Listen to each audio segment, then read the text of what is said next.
Alright, good morning, Sec 1s. Now this will be your second last HBL lecture. We are going to be looking at the last part of your notes, which is 7.3.3 and 7.3.4. We're going to be looking at the difference between evaporation versus boiling. Now some of you might be wondering, you mean there is a difference? There will be a slight difference. So let's have a look at this short animation first. Alright, so what you can see here, alright, is the difference between evaporation and boiling. Now, I think some of you might have some thoughts about it. Now, evaporation is actually a very slow process, alright, whereas boiling is a fast process. Okay, boiling actually, from the name suggests, takes place at boiling point, whereas evaporation can basically take place at any temperature. It doesn't have to be boiling point. And that's why, for example, when you are perspiring after your 2.4 run, you might actually realize that your sweat evaporates, right? And that's actually not boiling point. Okay, so evaporation can actually take place at temperature below the boiling point. Now, evaporation usually only takes place on the surface of the liquid, whereas you notice that when you boil water, okay, some of you remember going to the lab.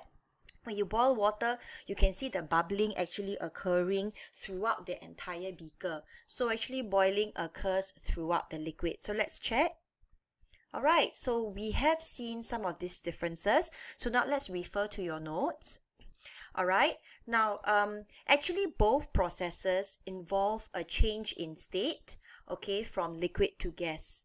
Alright, however, there are some differences between the two processes, and we have put these differences for you in a table, and I would like you to take note that we will be looking at the temperature difference, the site, that means the location, okay, the location in which it occurs, how fast it occurs, and whether there is a cooling effect. That means when there is a change in state, do you also experience some form of cooling? Alright, so please take note now, this is a very common exam question. You might need to know exactly what are the key points, okay, for you to answer your questions. I am at page 14 now. Okay, so we say that evaporation occurs at any temperature below the boiling point. Alright, so the key word is it can take place at any temperature. It doesn't only have to take place at boiling point. Okay, that means it can take place below boiling point. Now, the boiling point of water is 100 degrees Celsius. That means that if it's a very hot day, temperatures of 37 or 36 degrees Celsius, water can still evaporate, definitely. Okay, but can water boil at 37 degrees Celsius? The answer is no, because boiling only takes place at the boiling point. Now, the next difference is we're talking about where these processes take place. So where does evaporation take place? It takes place at the surface of the liquid. Okay, whereas boiling takes place throughout the liquid. Now, next year, you will actually learn the process of heat transfer. So if I were to draw for you a beaker, and this is water, okay, so basically evaporation takes place at the surface. Alright, but if you look at boiling, what you will notice is that actually boiling takes place throughout the liquid. You will see bubbles at the bottom, and then slowly, alright, the water will start to boil at the surface. But evaporation, you don't see any of this boiling. You only see the volume of water getting lesser and lesser because the surface of the water is actually becoming water vapor. So because of this, we would say that evaporation is a very slow process, whereas boiling is a very fast process. Okay, if you notice, after raining, there are puddles of water on the floor, and you will observe that these puddles of water eventually, after a few hours, won't be there. But you notice that boiling doesn't take place over a few hours, right? It's just basically a few minutes, depending on how hot the flame will be. Okay, so we usually use a non-luminous flame for this purpose. But actually evaporation is a very slow process. That is why the puddles of water can actually remain in your parade square for 2 to 3 hours sometimes. Evaporation, and the last difference is that evaporation usually gives you a cooling effect, and you might say why. That is because, you may want to write this down, when water evaporates from a surface, it actually removes heat from the surface. And that's why whenever you come out from a swimming pool, you will realize that you will need to cover your body with a towel because it feels cold. And why it feels cold? It's because all the water droplets around your body is actually starting to evaporate because the surrounding temperature is actually much hotter, and so it carries away body heat. Okay, and that's why your body also sweats after you exercise, because sweating is a form of heat regulation. All right. Okay, so let us move on now. Let us tackle some common structured questions that you might experience, okay, during your exam. They will usually ask you to state two differences between boiling and evaporation. You can state any of these two differences in the table, okay, shown to you over here. So any of these two differences. So we say that you can either state that evaporation is a slow, whereas boiling is a fast process. Evaporation occurs at a temperature below boiling point, whereas boiling only occurs at boiling point. Evaporation, remember, only takes place on the surface, so you can see here in this animation, without heat, the evaporation takes place only on the surface. Whereas if you supply heat, then you will realize that boiling takes place throughout. So you can see that the more and more water molecules from within the solution here is actually getting hotter and hotter, okay? You may want to pause the video here for you to complete your structured questions. Okay, welcome back. So now we are going to move on to page 15. Now I need you all to pay attention to page 15 because this is a very, very common question that you might see, where you see something like this known as a temperature scale. Now what is a temperature scale? Basically, a temperature scale is a line, like an arrow line drawn here, and there are many lines on the arrows to indicate temperature, starting from the lowest temperature to the highest temperature. Now, some of y'all would have already learned in primary school, any number that has got a minus sign here is a negative number, and that actually means that it is much smaller than a positive number.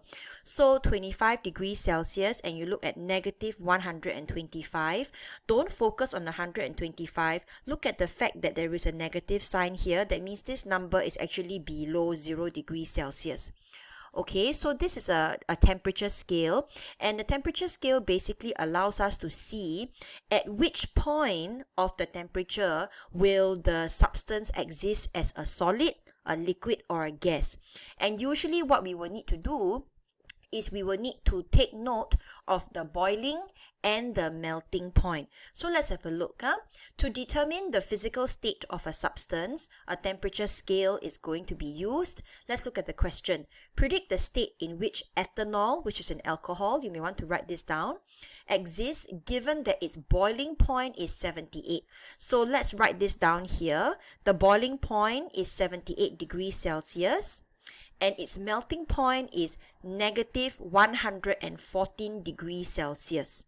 Okay, so what does this mean? So if you look at the temperature scale, it shows you that 78 degrees is between 25 to 120. Negative 114 is in between 25 and negative 125. So let's interpret what this actually means. Okay, so we have your two boiling and melting point here. So let's have a look. Anything that is below the melting point. Now, you know what happens at melting, right? Solid. Okay, so we want to write down here. At melting, all right, solid turns to liquid. Okay, you may want to take note of that. At boiling, liquid becomes gas. That means anything that is above the boiling point is gas, and anything that is below the melting point is solid. So what is actually in between here? What's in between your solid and gas? You can see what is the common factor here, right? This portion here in between melting and boiling, the state is actually liquid. Now this is very important because later on you have to determine the different states for the different questions. Okay, so we can say that the state below the melting point is solid. So at a colder temperature below negative 114 degrees Celsius, it will exist as a solid. Anything that is above 78 degrees Celsius, that means at 120 degrees Celsius, ethanol will exist as a gas because it passed the boiling point. So ethanol will change its state from liquid to gas. Therefore, anything that is actually in between the melting and the boiling point will exist as a liquid. So in conclusion, any temperature below melting point, that means colder than melting point, it will be a solid. Any temperature that is in between melting and boiling, it will exist as a liquid. And any temperature that is above boiling point, that means the liquid has already boiled, there will be a change in state. Can you guess what state is this? Yes, you are right. It will be gas. Okay, let's move on. So let's have a look at this MCQ question. Bromine is a liquid at 20 degrees Celsius. That means at 20 degrees Celsius, it will be a liquid. So let's draw a temperature scale. So if you look at a temperature scale, we will always start off with solid, gas, and this will be liquid. So we know that it is a liquid at 20 degrees Celsius. So 20 degrees Celsius is here. So anything that is below this and anything that is above, okay, so we know that liquid is in between solid and gas state, right? So now let's have a look at this question. Alright, so anything that is below the melting point, we say it is a solid. Anything that is in between will be a liquid, and gas will be above the boiling point. So let's first write down 20 degrees Celsius. So we can see over here that if you choose option A, let's look at option A. Negative 22 degrees, negative 3, 20 degrees Celsius is actually much higher than the boiling point. That means it will bromine, if you choose A, bromine will exist as a gas at 20. So it is incorrect because we want the boiling point and melting point in which bromine is a liquid at 20 degrees Celsius. Now let's look at B. 20 degrees Celsius is again more than negative 33, so it's incorrect. Now, if we look at option C, we can see that the melting point for bromine here is negative 7 and the boiling point is 59 degrees Celsius. So 20 degrees Celsius is in between negative 7 and 59, which is good. That means that it will actually exist as a liquid, because 20 degrees Celsius is in between negative 7 and 59. That means at 59 degrees Celsius, bromine will actually become gas. Okay, so C is a possible answer. Let's look at D. Now in D, if the melting point of bromine is 25, that means any temperature below the melting point, bromine will be a solid. But the question says that bromine is a liquid at 20 degrees Celsius. Therefore, the only possible answer can be C. Okay, let's move on to the next question. Now, this is a structured question. You will see this very often and it will probably come up for your WA3. Let's identify all the different substances A, B, C, D, E, and F. Now, the question asks you, which substance is a gas at room temperature? So what we're going to do, like you see in the previous question, let's identify anything that is below melting point is solid. Anything that's in between melting and boiling point, liquid. Anything that is above melting point, gas. So let's look at this. Which substance is a gas at room temperature? Now, room temperature is 25 degrees Celsius. Okay, so let's look at 25 degrees Celsius is below here. So will it exist as a gas? No, in fact, it will still be a solid if it's option A, because it only melts at 614. 25 degrees Celsius is too low. That means it will still exist as a solid, so it cannot be A. Now, let's look over here. The temperature range is, the melting point is 24. Anything above that will be a liquid. So, 25 degrees Celsius is here. But they want a gas, so it can't be B. So, let's identify 25 degrees Celsius here again. Cannot be C, because C will be existing as a solid. Now, let's look at option D. Negative 240 degrees Celsius is very, very low. It's lower than 0. Negative 195 is also lower than 0. Where's 25? 25 is here. That means 25 degrees Celsius for substance D. Substance D will actually exist as a gas. So one option is D. Now, let's look at substance E. Substance E is 15 degrees melting point. Okay, and 60 degrees, it's a gas. So where is 25 degrees Celsius? It is actually here. So that means for substance E, at 25 degrees Celsius, it will actually be in between the melting and the boiling point. So it will actually exist as a liquid. So it cannot be E. Let's look at substance F. Substance F, melting point is negative 110 and the boiling point is 5. That means any temperature above 5 degrees Celsius, it will exist as a gas. So therefore, your answer will be D and F. Okay, so you will notice this is actually what Miss Lee has done for you. So that means when you get this kind of question, it will be good for you to immediately write down below melting point, write down solid. In between melting and boiling point, write down liquid. And above boiling point, write down gas. Then put where the temperature is, okay, accordingly. And then you ask yourself whether at this temperature, what is the state that that particular substance is actually existing in. Let's look at part B. Okay, it's placed in boiling water. Okay, that means which substance will exist as a liquid when it is actually placed in boiling water.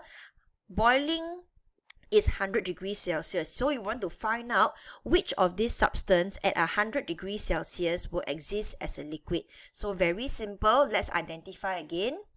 100 degrees Celsius for A, okay, is below 614. That means at 100 degrees Celsius, A is still a solid, so no. Now let's look at B. 100 degrees Celsius is in between 24 and 175, so it exists as a liquid. Look at C. 100 degrees is below 455 degrees Celsius, so it will exist as a solid because it's below the melting point. If you look at D, 100 degrees Celsius is even more than 25. That means it will exist as a gas. In E, 100 degrees Celsius is more than 60. So again, as a gas. And for F, also as a gas because 100 degrees Celsius is above 5 degrees, which is the boiling point. So therefore, only one substance will exist as a liquid, and the answer is B. So last question, which substance is a solid at 600 degrees Celsius? So let's look, you want to look at a solid, which substance is a solid at 600? So that means it must be below the melting point. Now, which of these substances here have 600 below the melting point? You can look over here, 600 is more, 600 is in between, 600 is definitely above D, E, and F. So the answer can only be A, because if you look at A, okay, your melting point is 614. 600 degrees Celsius is lesser than 614. Therefore, since it is lower than the melting point, it will exist as a solid. Okay, so let's move on to the next part of the question. Which substance will undergo changes in physical states when temperature increases from 10 to 50 degrees Celsius? Okay, so let's look at 10 degrees and 50 degrees. That means this question is actually asking you when you change your temperature from 10 to 50 degrees, in between here, okay, in between here, I want to choose a substance that there must be a change in state. Okay, so which substance will change its state between 10 to 50 degrees Celsius? So again, what do? All right, we identify 10 and 50. So you can see over here that 10 degrees Celsius for the first option for A is way below 614. 50 is also way below. That means at 10 to 50 degrees Celsius, A is still a solid. There's no change in state. So wrong. Okay, let's look at B. At B, 10 degrees Celsius is below melting point. That means B at 10 degrees Celsius is a solid. 50 degrees Celsius, okay, is in between 24 to 175. So it is existing as a liquid. So there's a change in state, solid to liquid. So one option is B. Let's look at C. Again, 10 and 50 are below 455. So still existing as a solid. 10 and 50 are more than negative 240 and negative 195. That means these two, the substance D will be a gas. So no, it cannot be D. Okay, let's look at this one here. 10 and 50 is in between negative 15 and 60. That means these two, it will still be existing as a liquid. So no. Let's look at here, over here. 10 and 50 are above 5. So it will still exist as a gas. So the only answer will be substance B. So substance B is the only one that will undergo a change in state between 10 to 50 degrees Celsius. Okay, so let's have a look at the last question before we end our lesson for today. Alright, they asked you to describe the arrangement and movement of particles. There is an error here. Please remove this, okay? So describe the arrangement and movement of particles in substance C at 100 degrees Celsius, at 1000 degrees Celsius. So let's look at substance C. Okay, so we know that anything below melting point is solid, anything in between is liquid, anything above is gas. So let's plonk in 1000. 1000 degrees Celsius is in between 455 and 157. That means at 1000 degrees Celsius, substance C will be existing as a liquid. So we are going to be talking about the arrangement of a liquid. So therefore, we will say, alright, that the particles are closely packed in an irregular arrangement. Remember, they are still closely packed, okay, but the arrangement is irregular. And what about the movement? Yes, you have guessed it correctly. Movement is freely, similarly to gases, randomly, similar to gas. The only difference is that liquid particles slide past one another, and that is why they do not have a definite shape. You may pause the video here to finish writing down your answer for part E. Okay, welcome back. Let's look at your very last question on page 16. They ask you to sketch the arrangement of particles at room temperature 25 degrees Celsius for substance A. Now let's have a look. So again, we are going to go back to the temperature scale. Look at substance A now. Now substance A, alright, okay, has a melting point of 614. Anything below the melting point will be a solid. Anything above the boiling point will be a gas. Now 25 degrees Celsius, is it much lesser than 614 degrees? You're right. So 25 degrees Celsius is much lower. That means at 25 degrees Celsius, substance A is actually existing as a solid. So basically the question is asking you to sketch the arrangement of particles of substance A when it is a solid. Remember your 3, 6, 9 rule. So 9 is actually solid. So how will you draw your particles? Okay, you will draw your particles like this. Okay, so please ensure that there are 9 particles equal size and they are touching the side of the squares here. Make sure that they are not overlapping each other. Now this brings us to the end of chapter 7. Congratulations, you are done with one of the most difficult chapters, I believe, in Sec 1.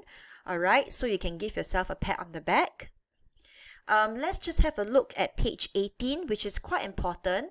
We just want to highlight some of the misconceptions or common confusions that students like yourself have in this chapter. Students always think that because air has got no definite shape, you can't see air, that air does not have mass and it does not occupy space. Actually, no. Air is actually made up of a mixture of gases, and anything that has got particles actually is matter. So it also has mass and it occupies space. And that's why when you blow air into a balloon, you will notice that the balloon is actually inflated because the air particles actually move into the balloon and occupy space. Okay, the next common misconception is that solid particles, because solid doesn't have solid has a definite shape and you can't compress solid, so therefore the solid particles don't move at all. That is incorrect. All particles of solid, liquid and gases can move. It's just that the solid particles vibrate about their fixed positions. Okay, so why do they vibrate about their fixed positions? They cannot move randomly. That is because in between the solid particles, remember we learned this before, the forces of attraction, which is basically these attractive forces, the forces that glue, so-called glue the particles together, they are very strong. And since they are very strong, the particles cannot overcome the forces and they cannot move away from each other. That's why they can only vibrate about their fixed positions. I would like you to take note of this, and please take a highlighter to highlight this whole box here.